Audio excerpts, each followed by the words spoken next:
Nakakatuwa nga daw ang pagiging solid fan ng Kim Pao dahil kahit na nga ba anong itawag sa kanila ng mga bumabatikos at hindi naniniwala sa Kim Pao Love Team, ay wala daw di umano silang pake. Dahil kahit na nga ba sila man ay tawagin bilang Delulu fanatics ng Kim Pao, ay hindi sila magpapatinag na mahalin at suportahan ng 100% sina Kim Chiu at Paolo Avellino. Dahil naniniwala sila sa totoong nararamdaman at nakikita nila bilang mga fans at supporters.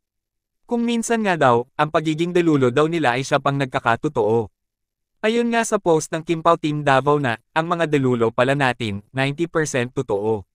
Hahaha, more Delulo, #Kim Pao. At ito nga ay sinang-ayunan ng mga solid Kim Pao fans Team Davao. Ayon kay Lawrence, minsan, mapapaaway ka na lang sa mga fans kuno. Bakit hindi sila ganito, ganyan? Bakit walang post yung dalawa?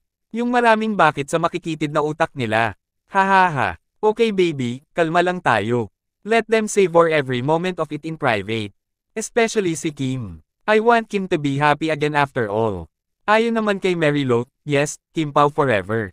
Happy na ang lahat, sarap sa pakiramdam. Mula naman kay Mary Lo Dayoden, ako din, sobra pa sa numero. Kasi, sila na yan in the end. Ang sabi naman ni Gina, yes, sobrang dami talaga nagmamahal at nagbabantay sa mom and dad natin. Hahaha. Love you all. God bless. And from Bantuyan, akin, A101 Delulo ako Kim Pao. Bahala na si Batman. Wala naman daw masamang maging Delulo.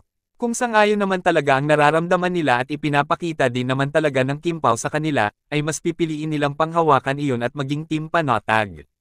Dahil sino ba naman ang hindi makakakita o makakapansin sa napakalakas na chemistry, mahusay na actingan, at intense kilig overload na hatid ng Kim Pao.